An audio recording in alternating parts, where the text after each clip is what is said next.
Hi everyone, welcome back to Shubha Gowda vlogs. ಎಲ್ಲರೂ ಹೇಗಿದ್ದೀರಾ? ಎಲ್ಲರೂ ಚೆನ್ನಾಗಿದ್ದೀರಾ ಅಂತ ಅನ್ಕೊತೀನಿ. ನಾನಂತೂ ತುಂಬ ಚೆನ್ನಾಗಿದ್ದೀನಿ. ನಾನು ಇವತ್ತಿನ ಈ ವ್ಲಾಗಲ್ಲಿ ನಾನೊಂದು ಮೇಕಪ್ ಲುಕ್ ಕ್ರಿಯೇಟ್ ಮಾಡಿ ಕೊಟ್ಟಿದ್ದೀನಿ ಅವ್ರಿಗೆ. ತುಂಬ ಸಿಂಪಲ್ ಅಂದರೆ ಸಿಂಪಲ್ ಆಗೇ ಅವ್ರಿಗಂತೂ ತುಂಬ ಇಷ್ಟ ಆಯಿತು. ತುಂಬ ಖುಷಿಪಟ್ಟರು. ತುಂಬ ಚೆನ್ನಾಗಿ ಮಾಡಿದ್ಯಾ ಅಂತ ಹೇಳಿದ್ರು. ನನಗಂತೂ ತುಂಬ ಖುಷಿ ಆಯಿತು. ಅವ್ರಿಗೆ ನಾನು ತುಂಬ ಏನು ಪ್ರಾಡಕ್ಟ್ಸ್ ಕೂಡ ಯೂಸ್ ಮಾಡಿಲ್ಲ. ಆ್ಯಕ್ಚುಲಿ ಅವ್ರ ಸ್ಕಿನ್ನಲ್ಲಿ ಕ್ಲಿಯರ್ ಇತ್ತು, ಹಂಗಾಗಿ ನಾನು ಯಾವುದೂ ಜಾಸ್ತಿ ಪ್ರಾಡಕ್ಟ್ಸ್ ಯೂಸ್ ಮಾಡಿಲ್ಲ. ತುಂಬ ಕಡಿಮೆ ಪ್ರಾಡಕ್ಟ್ಸಲ್ಲಿ ನಾನು ತುಂಬ ಚೆನ್ನಾಗಿ ಮೇಕಪ್ ಮಾಡಿದ್ದೀನಿ ಅಂತ ಅಂದ್ಕೊಳ್ತಾ ಇದ್ದೀನಿ. ಅವರು ಅಷ್ಟೇ ತುಂಬ ಚೆನ್ನಾಗಿ ಮಾಡಿದ್ದೆ ಅಂತ ಅವರು ರಿವ್ಯೂ ಕೊಟ್ಟರು ನನಗೆ. ಹಾಗಾಗಿ ಹೇಳ್ತಾ ಇದ್ದೀನಿ. ನಾನು ಇಲ್ಲಿ ಯಾವ್ಯಾವ ಪ್ರಾಡಕ್ಟ್ಸ್ ಯೂಸ್ ಮಾಡಿದ್ದೀನಿ ಅಂತ ಹೇಳಿ ನಾನೇನು ತೋರಿಸ್ತಾ ಇಲ್ಲ ನಿಮಗೆ.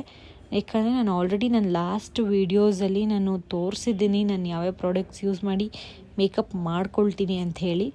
ಸೊ ನಿಮ್ಗೆ ಯಾವುದಾದ್ರೂ ಪ್ರಾಡಕ್ಟ್ಸ್ ಬಗ್ಗೆ ಇನ್ಫಾರ್ಮೇಷನ್ ಬೇಕಿದ್ದರೆ ನಾನು ಹೇಳ್ತೀನಿ. ನೆಕ್ಸ್ಟ್ ವ್ಲಾಗಲ್ಲಿ ಬೇಕಿದ್ದರೆ ನಾನು ಅದ್ರ ಬಗ್ಗೆ ಒಂದು ವ್ಲಾಗ್ ಮಾಡ್ತೀನಿ. ನನ್ನ ಮೇಕಪ್ ಕಿಟ್ಟಲ್ಲಿ ಏನೇನಿದೆ, ಯಾವ್ಯಾವ ಪ್ರಾಡಕ್ಟ್ಸ್ ನಾನು ಯೂಸ್ ಮಾಡ್ತೀನಿ ಅಂತೇಳಿ ಒಂದು ವ್ಲಾಗ್ ಮಾಡ್ತೀನಿ. ಬನ್ನಿ ಇವಾಗ ಅವರು ಹೆಂಗೆ ಕಾಣ್ತಾರೆ ಅಂತ ನಾವು ನೋಡೋಣ.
ನೀವು ಇವಾಗ ನೋಡ್ಬೋದು ಫೈನಲ್ ಲುಕ್ ಯಾವ ಥರ ಕಾಣ್ತಾ ಇದೆ ಅಂಥೇಳಿ. ಎಕ್ಸ್ಟೆನ್ಷನ್ಸ್ ಏನು ಯೂಸ್ ಮಾಡಿಲ್ಲ, ಅವರೇ ಯಾರೆಲ್ಲ ಹೇರ್ ಸ್ಟೈಲ್ ಮಾಡಿದ್ದು. ನಾನು ಅದು ಈ ವಿಡಿಯೋ ಏನು ಶೇರ್ ಮಾಡ್ಕೊಂಡಿಲ್ಲ. Thank you for watching. Please support to Shubha Gowda vlogs. Thank you.